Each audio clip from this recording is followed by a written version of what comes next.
Welcome to Sports from the Couch. I gotta say, it's the stupidest thing in sports. With your host, Mike Mercado. Players cannot stand him. Coaches cannot stand him. Most importantly, the fans can't stand him. Brought to you by Mercado Airwaves. I'm gonna say it once, and hopefully I'm wrong, but it's a disaster waiting to happen. That is so bad, that is absolutely brutal. Welcome in, friends, to another special edition of Sports from the Couch and the Baseball Weekend Journal. As we join forces. The World Series is here. I'm your host, Mike Mercado from Sports from the Couch over on Mercado Airwaves. And as always, I am here with one of my best buddies, the one, the only, the legendary man himself behind the Baseball Weekend Journal, Paul Chivari. Paulie Dangerous, how are you, buddy? Happy World Series.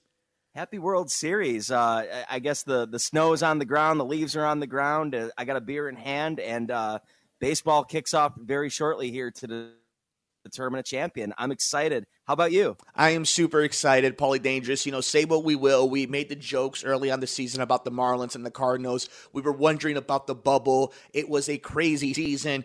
So many unexpected storylines. The White Sox grabbed the hearts of many teams along with the San Diego Padres. The Cubs were one of the only teams to not test positive for COVID. There were so many surprise teams. The Dodgers have made that run. The Astros put all the noise to the side and made a run in this playoffs. There were so many great stories, and it's finally led to one moment, one pitch on Tuesday as the Tampa Bay Rays will take on the Los Angeles Dodgers, your AL champions, your NL champions. Game 1, Tuesday, October 20th, 2020, 7:09 Central Time is first pitch on Fox. So before we really get deep into this series, I want to break down how exactly we got here.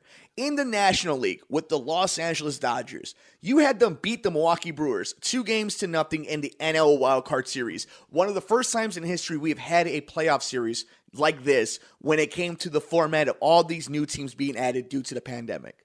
Then, in a divisional matchup between them and the San Diego Padres, a darling of the playoffs, the Dodgers showed dominance 3-0 in the NLDS, moving on to another championship series. But in that championship series, this team faced adversity. Some of it, its own affliction by their own dumb doing. And yet somehow beat an impressive Atlanta Braves team coming back 3-1 to advance to the World Series, winning another National League Championship Series. And in the American League, the Tampa Bay Rays team, a team that literally has the roster of money due the same amount to Kershaw and Mookie Betts. We're talking about $23 million worth of a roster in Tampa Bay.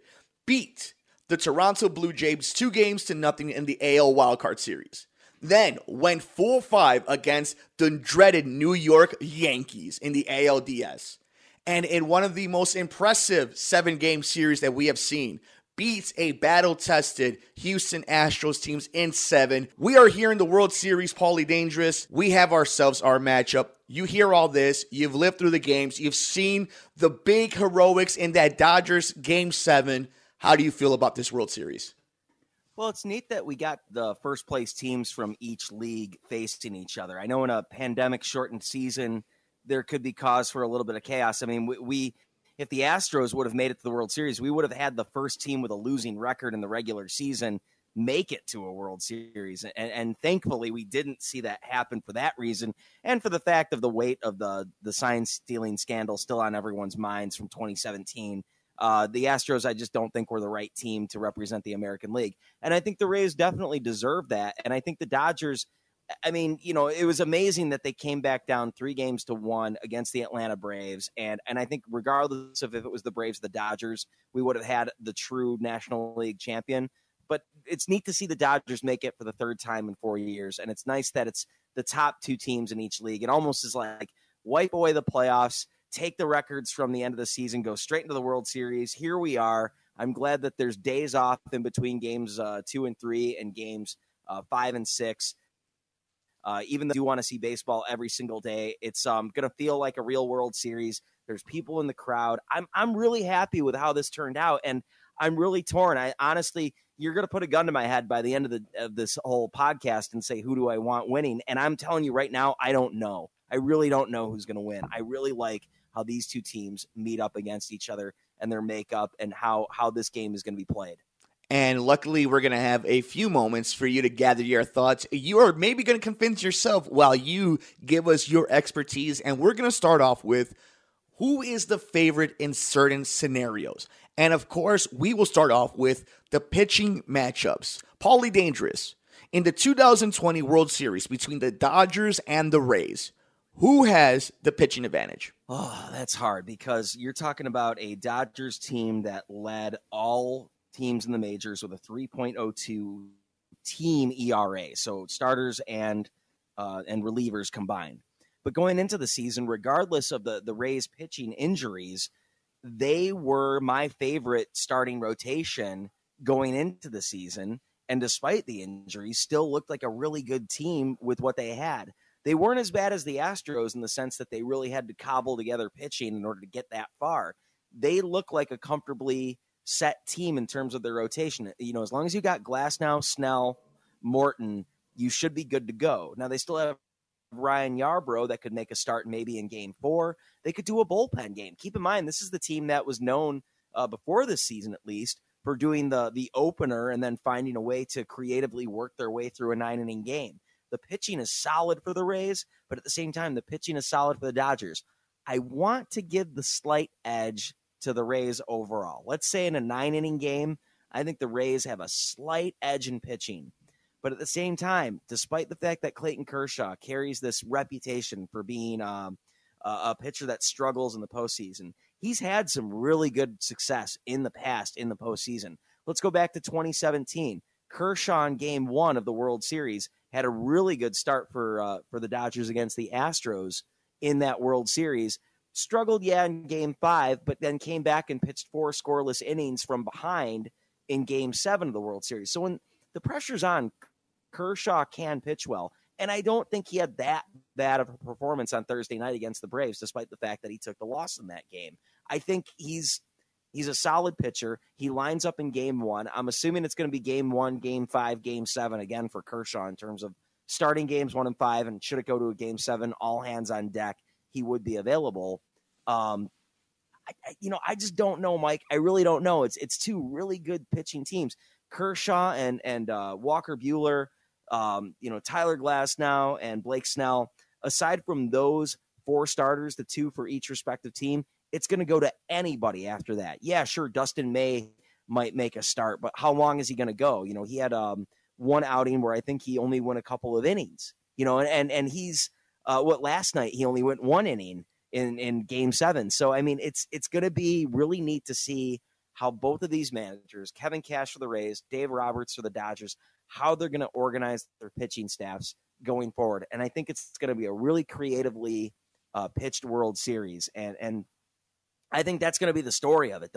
Whichever team can come out on top pitching wise, of course, is going to be the winner of the series. But it all determines, how many, who can keep runs off the board, who can last the longest, who's going to gas out first. The Rays have been battle tested, but at the same time, have they pitched too many innings over the last few weeks? I mean, this is an unprecedented playoffs where in the championship series, in the division series, and even the wild card series, where you're going back-to-back days, no days off. At least in the World Series, we're going to see a little bit of rest in between starts, but it's going to be a matter of who can go the longest, who can go the furthest, who's going to lead going on in this best of 7. And you mentioned that this is going to be a very tight competition between the rotations. You got two very, very talented rotations.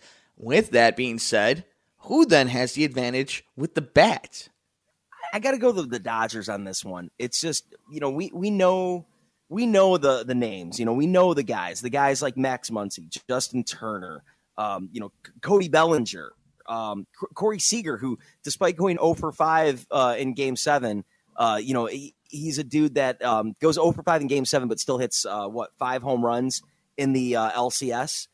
So I mean, it's we know who these guys are. We know what the Dodgers are capable of, and keep in mind, we're not even talking about Mookie Betts, who he's had an impressive career, but has kind of disappeared a little bit this postseason in terms of his bat. So if Betts can turn it on, that's a dangerous lineup.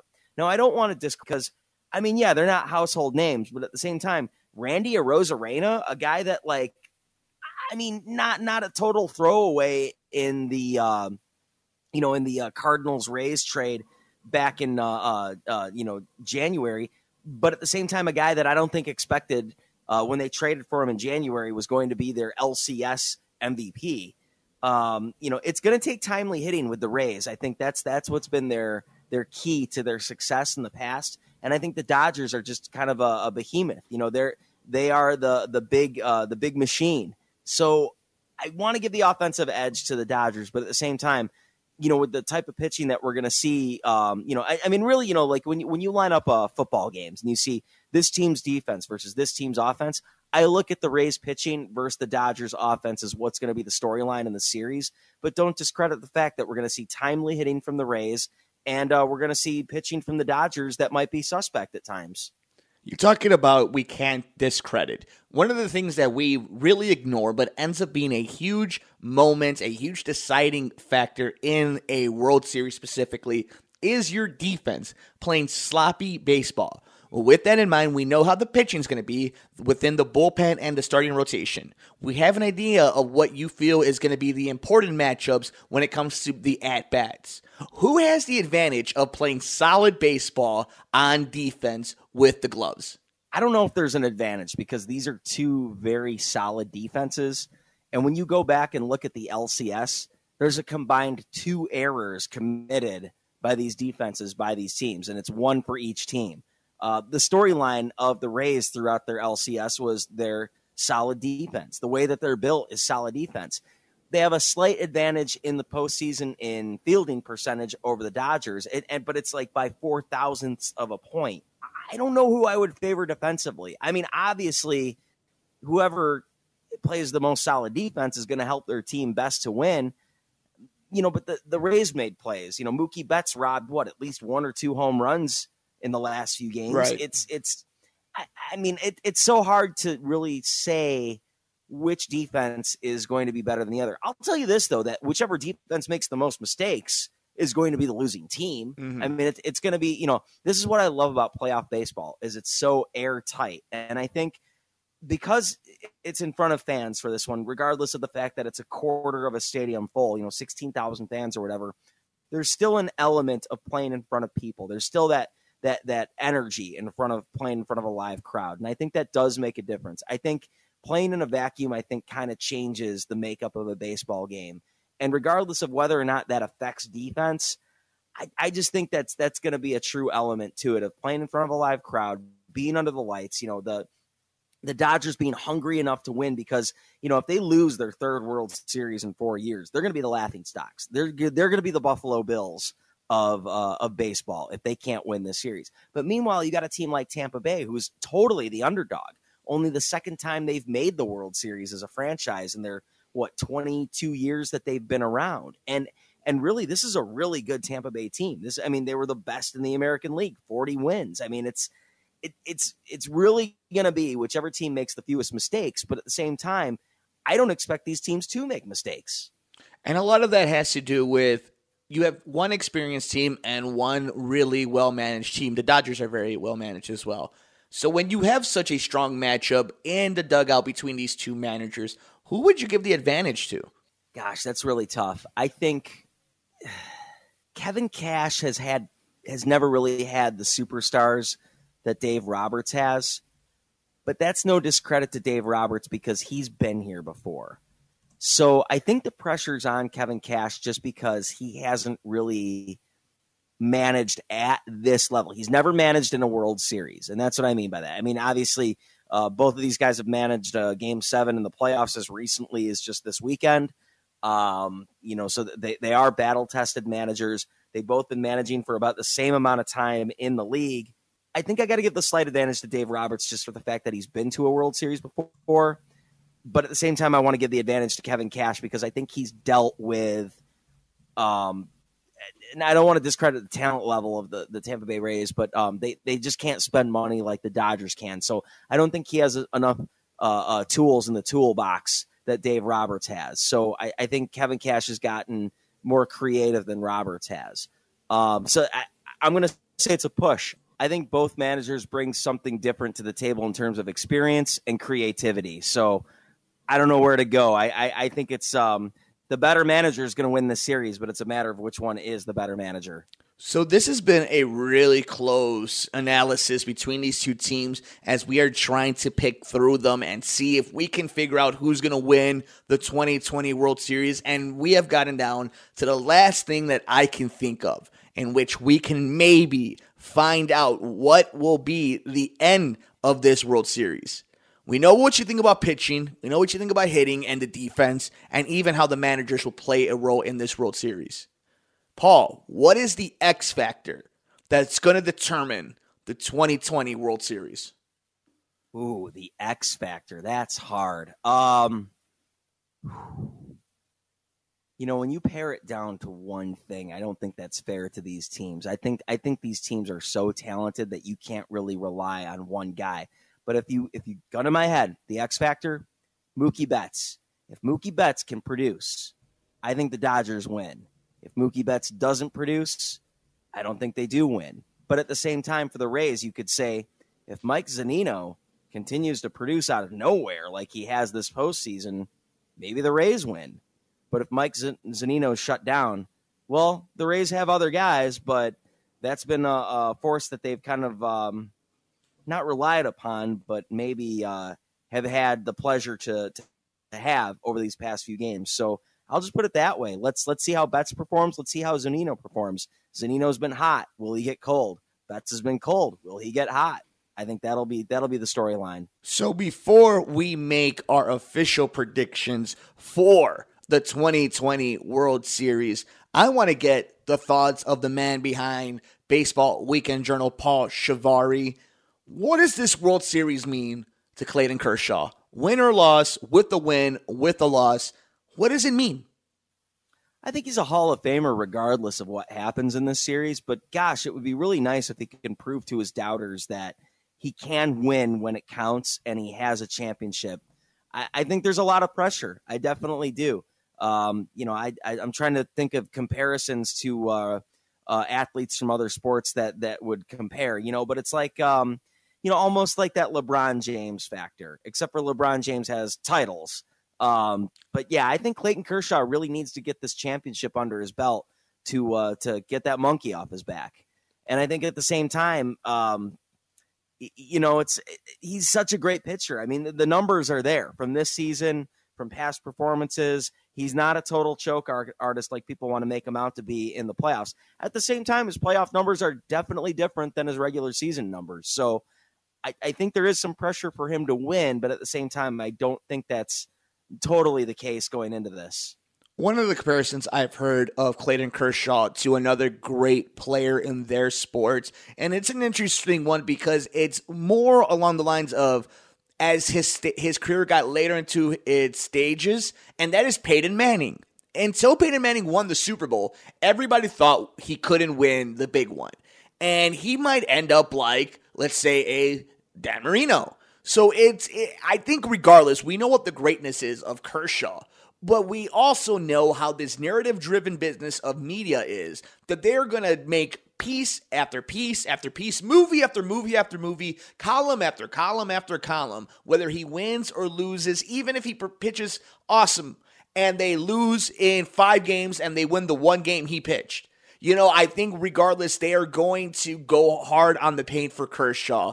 And I think it's going to be interesting to see how he responds to it and what the after effect will be to his legacy. Yeah, I mean, in the clickbait 24/7 news cycle world, they're going to make a big deal out of it if Kershaw doesn't win this. But, I think his numbers speak for himself. If he hung it up, after this series, I think he's still a Hall of Famer, regardless of the outcome. But I do think if he wins this World Series, I think it's a total check mark, first ballot. Yes, he did it. He finally did it. I don't know, but one thing we do got to talk about with these two cities, Tampa Bay and Los Angeles, is I'm not gonna feel sorry for the city that loses because they can go wipe their tears on either the basketball or hockey trophy that they just won this month. How crazy is it that we have the Tampa Bay Lightning winning the Stanley Cup and the Los Angeles Lakers winning the Larry O'Brien Trophy And now these two cities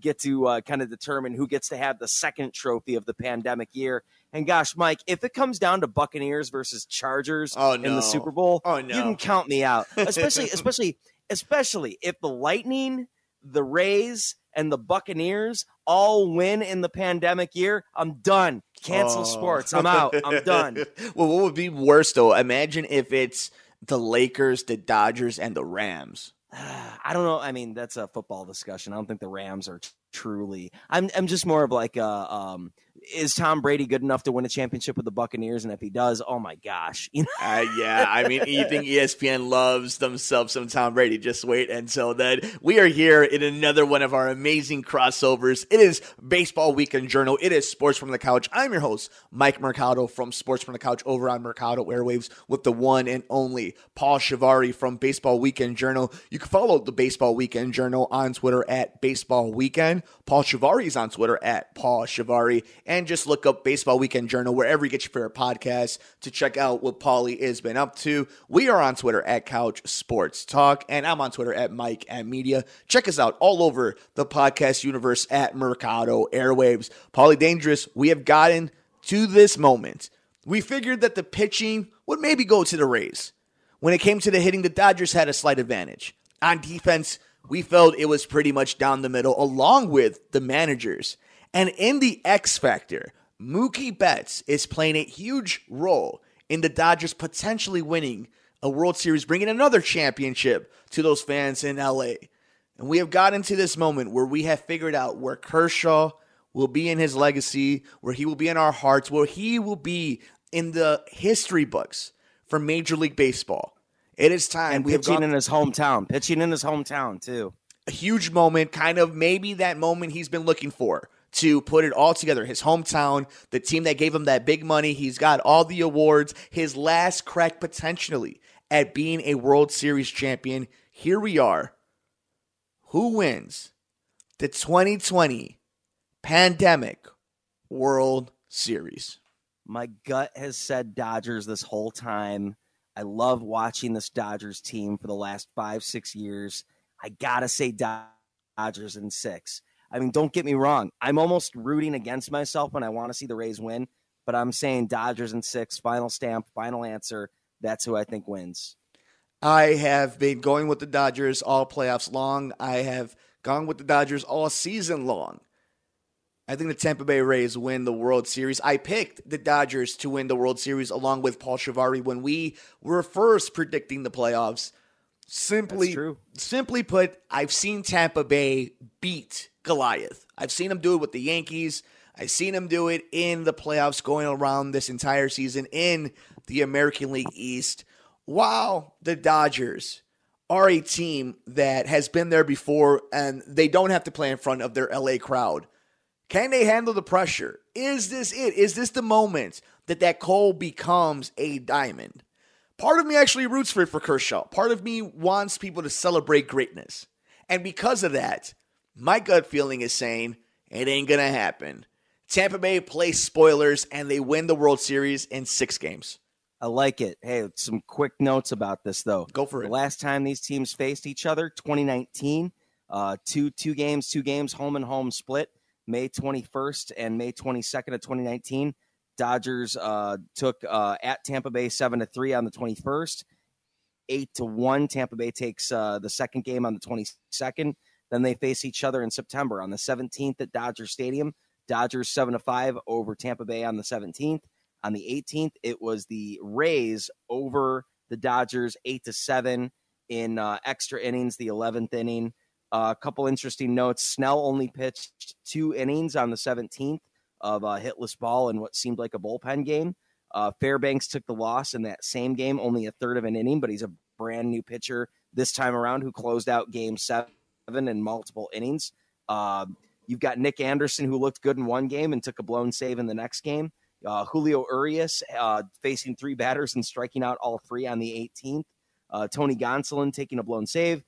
Jansen getting a save one night and a blown save the next night. But here's this. Kershaw, the last time he faced the Rays, the 21st, he gets the win. 6 1/3 innings, 6 hits, 2 earned runs, a walk, 8 strikeouts, no home runs.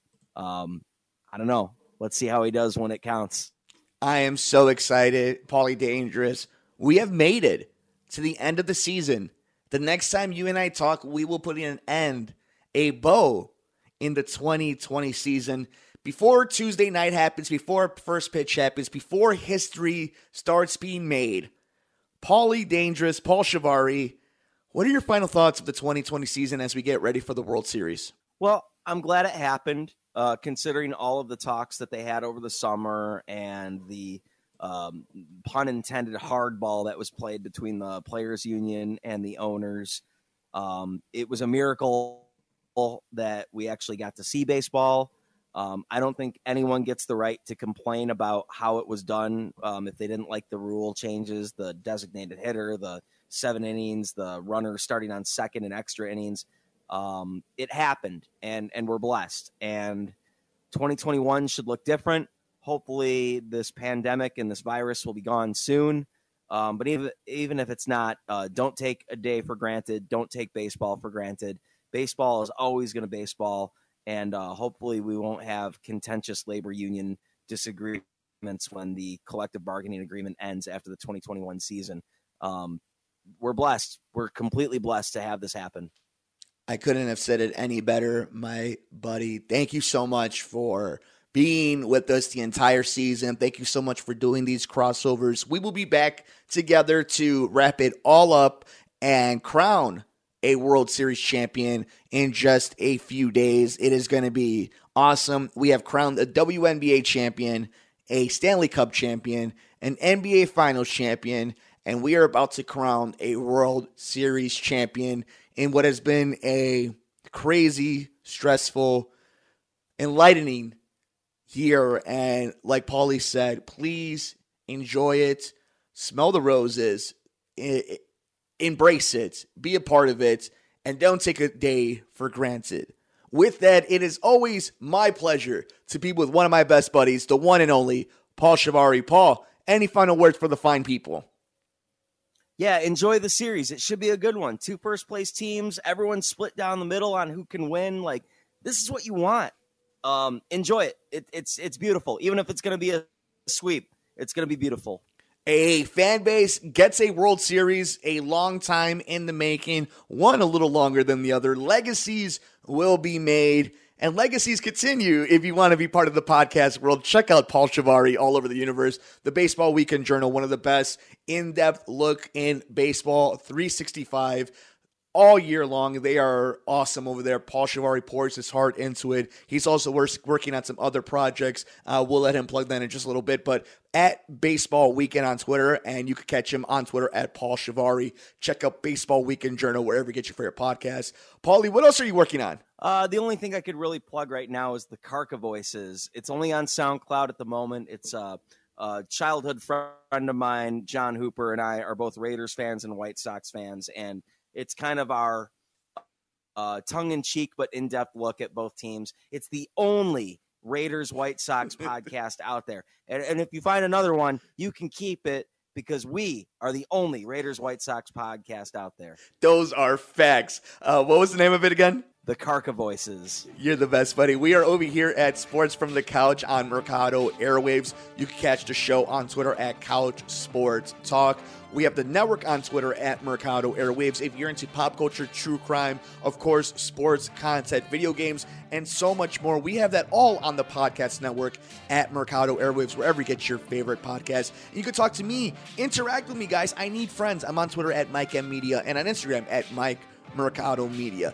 Thank you guys so much for joining us here on a special edition of Sports from the Couch and the Baseball Weekend Journal. We are here. It is the Tampa Bay Rays, the LA Dodgers, in the 2020 World Series. For the one and only, the great Paul Chivari, I'm Mike Mercado. Enjoy the games. Take care of yourself. Take care of each other. We will see you next time here on Sports from the Couch and the Baseball Weekend Journal on Mercado Airwaves. I'm Mike Mercado with the one and only Paul Chivari.